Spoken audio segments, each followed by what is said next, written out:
a definição do sistema, porque vamos falar aqui de sistemas que recebem energia e que libertam energia. O sistema aberto há transferência de massa ou de matéria e de calor.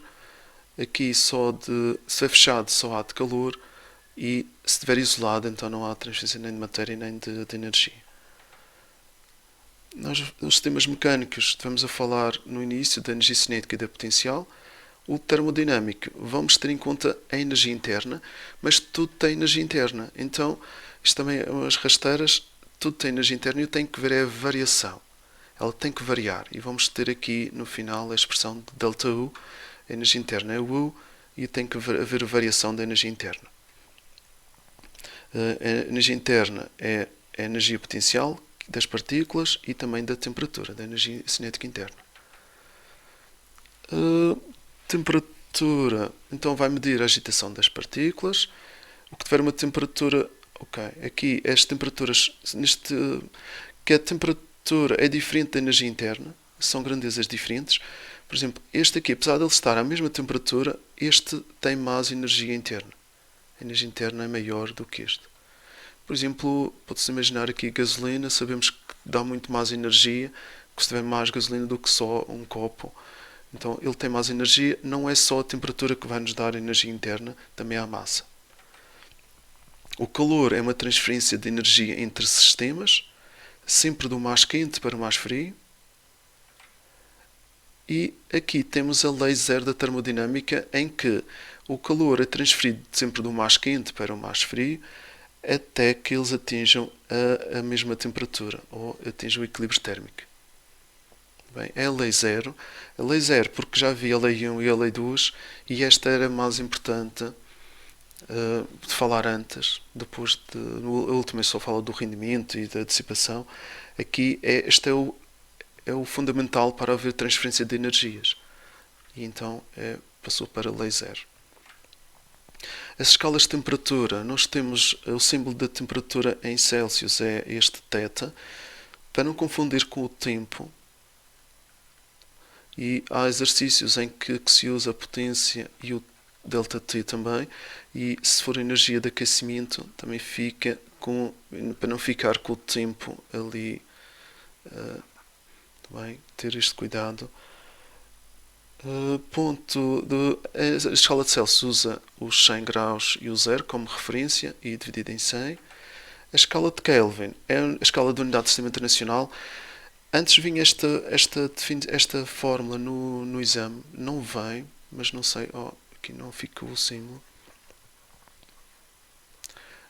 Aqui, apesar da temperatura ter números diferentes, Kelvin, e este é 273 Kelvin, é 0 graus, a sua variação é igual.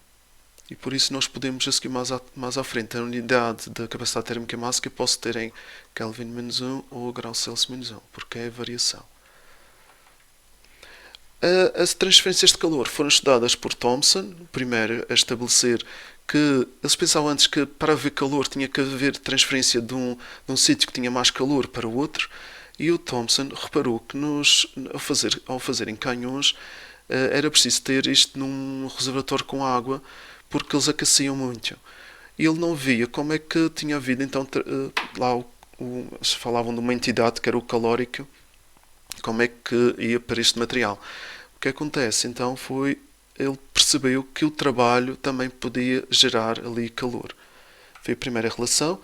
Eu terei esta imagem do exame da primeira fase deste ano, e a experiência de Joule veio aqui.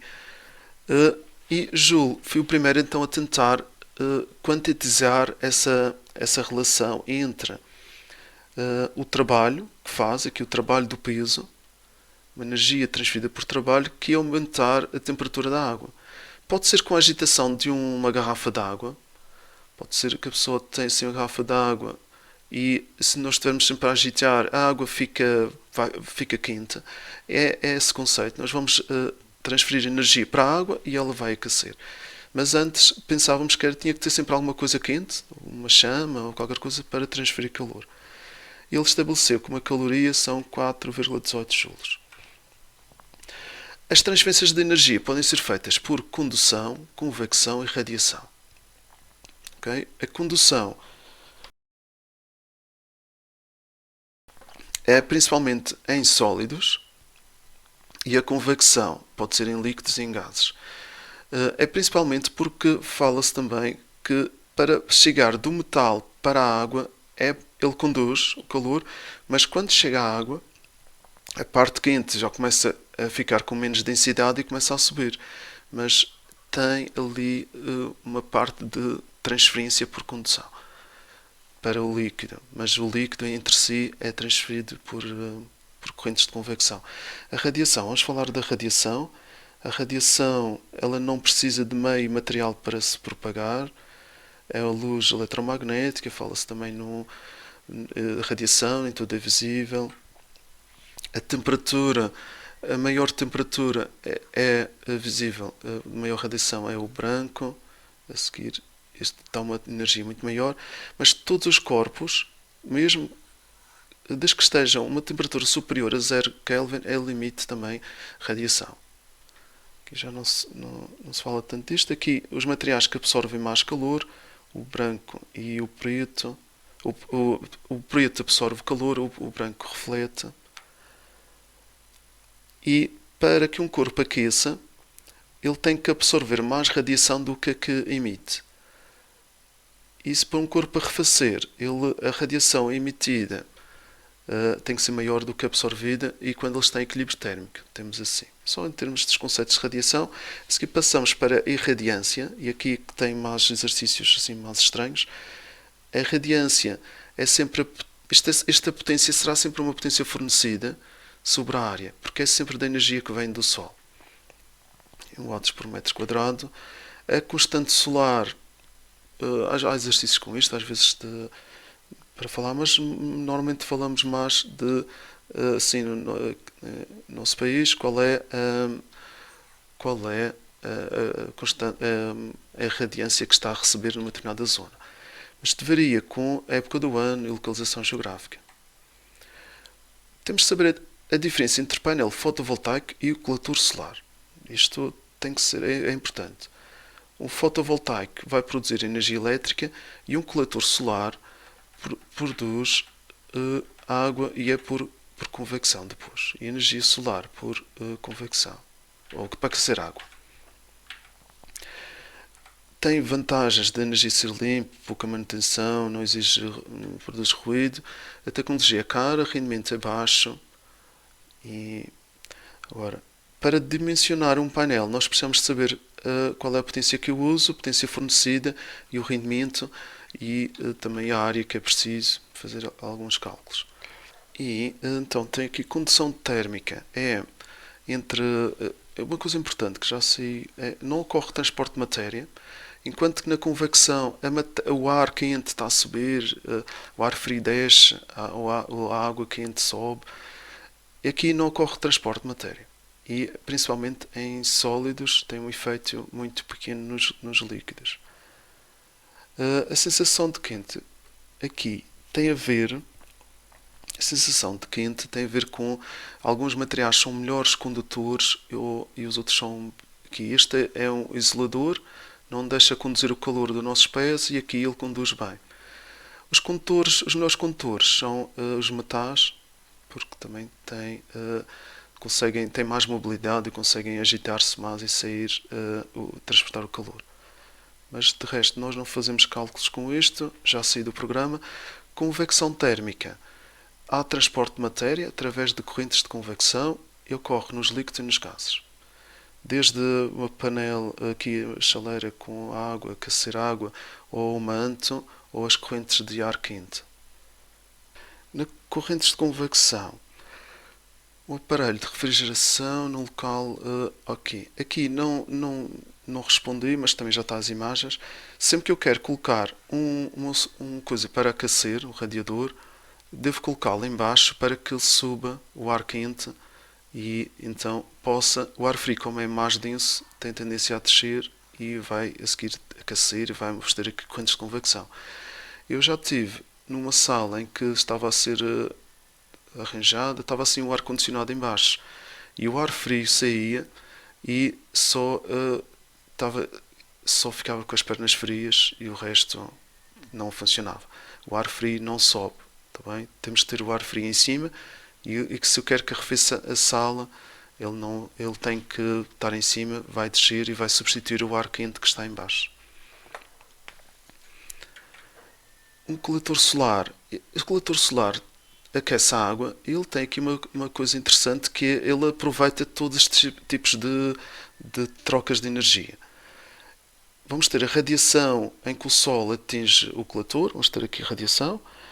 A condução, o líquido é aquecido pelos tubos de metal. Aqui identifica como uma estufa, fica muito mais quente. Vamos ter a condução, aquece os tubos, e a convecção, vamos ter o líquido a aquecer dentro do tubo. Então acabamos por ter todos estes três processos num coletor solar. Pronto, a água fria tem que entrar em baixo, porque conforme vai aquecendo, vai subindo, e pode até ter um sistema sem ser necessário uma bomba, mas aqui, quando está muito desnivelado, é necessário. Aquecimento de um sistema. Aqui temos, isto é importante, sempre que eu quero aquecer um corpo, se a temperatura muda, eu vou usar a capacidade térmica máxima. Se houver uma mudança do estado físico, a temperatura será constante. E vou usar a variação de entalpia. Bem, é usar esta fórmula para o aquecimento, ou o calor. Se eu sei que estou ali a fundir o gelo, tenho que usar entalpia, e não a mudança de temperatura. Aqui só para explicar que depende da massa e da capacidade térmica máxima e da temperatura, e chegamos a esta expressão em que o calor vai depender da massa, capacidade térmica máxima e da variação da temperatura, aqui em unidade de sistema internacional em Kelvin, mas pode estar em Celsius. No aquecimento, se aumentar a temperatura, nós temos aqui, isto é maior que zero, aqui também será. Se arrefece, vai perder energia, fica negativo. Em termos de gráficos, chamar a atenção aqui, normalmente o gráfico que aparece mais vezes é este assim, e o declive é 1 sobre MC. Temos que ver bem quais são os eixos, encontrar sempre a expressão que está aqui a tentar, que dê uma reta. Este é o Y, o K, o calor será o X, então tudo isto tem que passar para este lado e fica 1 sobre MC. Eu tenho um exercício a seguir disto de exame nacional, e algumas capacidades térmicas máxicas, e o aquecimento vai depender desta característica dos materiais. E podemos ver aqui na praia, a areia aquece muito mais do que a água do mar. Eu não tenho aqui a capacidade térmica máxima da areia, mas, por exemplo, o ferro, 443, enquanto que para a água, por exemplo, um corrimão ao sol fica muito mais quente, ou escorrega nos parques para as crianças, aquece muito mais do que se tivesse lá água ou outro material, mas vemos aqui. O que é a capacidade térmica máxima? Só para... Isso devia estar aqui, onde é que eu tenho?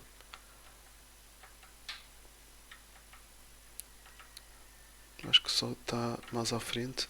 Bem, a capacidade térmica máxima é a quantidade de energia que eu preciso de fornecer à água para aumentar 1 grau Celsius, por exemplo, se estiverem em graus Celsius, 1 kg de água. Isto é por quilograma, por grau Celsius, e eu preciso de 4180 joules. E para o mesmo, se eu tiver 1 kg de ferro para aumentar 1 grau, eu só preciso de 440 joules. Então a mesma energia aumenta isto 8 vezes ou 9 vezes mais rápido, ou para 8 graus. Mudanças do estado físico. Temos esta aqui. Aqui eu uso sempre a expressão do calor. Aqui tenho que usar a energia de fusão e aqui a energia de vaporização. Nestes, sempre que há mudança de temperatura, uso a expressão que vimos agora. ΔH de fusão para a fusão do gelo é a massa vezes este ΔH. O ΔH é uma característica dessa substância e é a quantidade de energia que eu preciso para fundir 1 kg da substância. Por isso é só multiplicar quanta massa eu tenho e já tenho o valor. Também é a mesma expressão, só que para vaporização, ΔH de vaporização. Variação de entalpia de fusão, é necessário esta energia. Tenho então aqui alguns valores de ΔH de fusão. Eu preciso de 33.000 joules para fundir 1 kg de gelo e ficar sempre, só para fundir, continua a 0 graus, e para vaporizar a água eu preciso de 225. Isto é, vou ter aqui 6 zeros, pronto, 2 milhões, isto era 300, bem, olha, 10 elevado a 5 e 10 elevado a 6, mas aqui é milhões, aqui tem que ser 300.000 joules, aqui joules por quilograma. Para vaporizar, isto é bom, porque quando a pessoa esquece da panela ao lume, ele tem que fornecer muita energia para evaporar toda a água, por isso demora um pouquinho, é bom para não queimar logo os alimentos. Então tenho aqui um esquema para vermos para o aquecimento do gelo. Uso a capacidade térmica máxima do gelo, ΔH de fusão, o K da água, a capacidade térmica máxima da água líquida, ΔH de vaporização, e também existe a capacidade térmica máxima do vapor. Também já fiz exercícios com isso, mas tem que ser dado sempre. Todos estes valores são dados. Já estamos a terminar a primeira lei da termodinâmica. E termina com a primeira lei e a segunda. Toda isto nós falamos de calor e de trabalho. Na primeira unidade, subunidade e aqui na 3, o sistema pode receber ou pode libertar, ou dar, ou fazer trabalho, ou receber calor. Tudo isto. Nós dizemos que o sistema é egoísta. Sistema é egoísta. E egoísta significa que se ele tem que receber, é positivo. Receber é positivo. Se ele tem que libertar ou ter que dar, é negativo. Sempre. Se ele recebe trabalho, é positivo. Se ele tem que realizar trabalho, é negativo. Se ele recebe calor, é positivo. Se dá calor, é negativo. No total, nós temos então o ΔU, que é a tal variação de energia interna. Se o sistema absorve energia da vizinhança, ele vai receber, vai ficar positivo. Se ele cede, é negativo. Se o sistema isolado é aqui, mas se o sistema é fechado e mesmo assim está, isto assim é porque a energia recebida e cedida é igual. E a primeira lei é apenas uma transformação de toda a lei que nós começamos no início, que é a lei da conservação da energia. A energia útil e a energia dissipada. ΔU é a soma das energias que recebe, é a lei da conservação da energia. O cuidado aqui é perceber se ele está a receber, é positivo. Se ele está a libertar, é negativo. Por exemplo, tem aqui um sistema que... temos aqui 4 sistemas. Qual é a pergunta? A energia interna aumenta, diminui ou qual é que se mantém constante? É só somar. Eu vejo que ele recebe 300 joules de trabalho, liberta 250 calores para fora. O ΔU é mais 50 joules, aumentou. Se ele recebe calor e liberta, faz trabalho de 100, o ΔU aqui também é positivo. Pronto. Tenho aqui também, então ter cuidado com isto. Isto era para ter animação, mas não é necessário. Energia interna diminui. A energia interna do sistema diminui 1500, ou seja, já estão a dar que é o ΔU é menos 1500, ao receber 3000 aqui positivo de energia por calor e ao realizar trabalho para a vizinhança. Qual é o trabalho que foi realizado? Então, só através disto, saber que a variação no total foi 1500, recebeu 3400, mas mesmo assim perdeu 1500. Então o trabalho foi este valor. Na segunda lei, que diz que toda a energia ela tem tendência a se degradar, não se consegue aproveitar sempre. qualquer processo há sempre uma parte de energia que se perde, não é aproveitada de forma útil.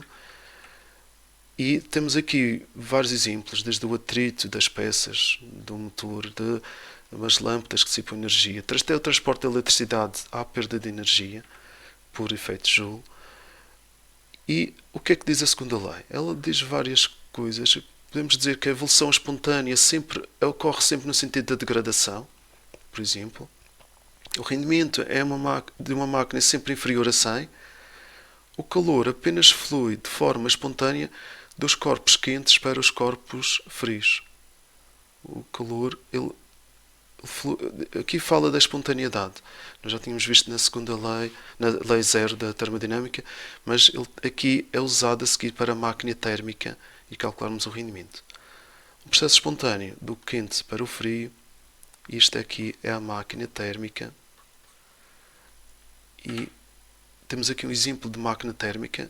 O calor vai realizar trabalho e consegue produzir, ou aqui temos calor e faz o vapor de água e faz movimento aqui, força, movimento para realizar trabalho. E através da segunda lei nós temos de ter esta expressão. O rendimento é energia útil sobre a energia fornecida, mas só para perceber como ele vem sempre da fonte quente para a fonte fria, já que ele tem que passar sempre para a fonte fria, esta fonte fria é a energia dissipada, é a energia perdida. E por isso é que é dito que tem de haver sempre alguma energia dissipada para a fonte fria, porque senão não se conseguia produzir trabalho. É a segunda lei da termodinâmica. E aqui tinha um exercício de determinar o rendimento de uma máquina, sabendo que cada 120 joules de energia sob a forma de calor transferida isto vem da fonte quente, 74 são fornecidos como calor para a fonte fria, ou seja, esta é a energia dissipada. Como vimos aqui, para a fonte fria é o que não é aproveitado. E então ficamos assim, e energia útil, era só energia útil, não, ainda rendimento. E fica com 38%.